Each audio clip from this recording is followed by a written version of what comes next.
Hello, ladies and gentlemen, business owners. How are you doing? This is Daryl Guberman, CEO of Guberman PMC LLC, a quality consulting firm in Connecticut. I am not going to use any placards for this. I am just going to tell you that all the pertinent data is down below this video. Today, this video is about Boeing's quality underwriter, ANSI-ANAB, has failed in every facet of quality management, and I will tell you why. Boeing got caught fudging documentation.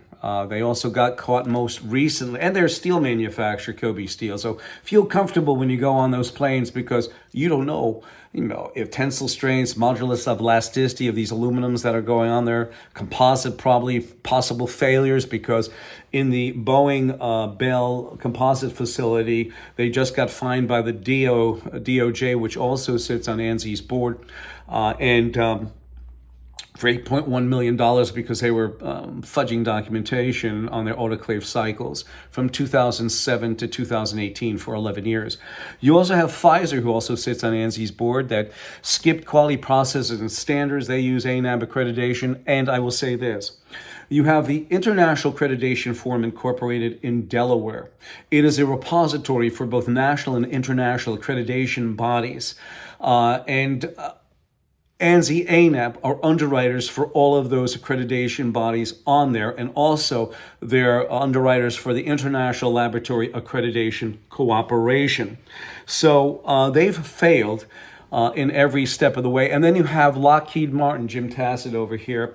You have Lockheed Martin that after their 801st F-35, they're still producing aircraft with issues, whereas they say escapes. Escapes is no more than rejections. They try to, it's like conspiracy theory was metamorphosized from you're a liar.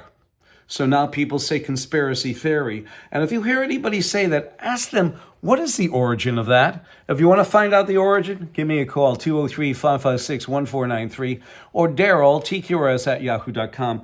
But we're going to leave it here because Boeing's quality underwriter, they are underwriters, as I showed you, ANSI-ANAB has failed in every facet of quality management, and they say voluntary consensus standards. When you go out there and you try to get into Boeing and you find out, hold on a sec, Boeing sits on ANSI-ANAB's board. Boeing requires ANSI-ANAB certification or internationally equivalent, and you see all of this stuff, then you take a look and you see Boeing fudging documentation for their aircraft, and you see them fudging documentation at their composite facility. The government has a litany of issues for many, many years about Boeing's quality failure. They try to protect themselves and insulate themselves sitting on ANSI's board because who sits there? Christopher Wray, FBI. We must maintain vigilance over China.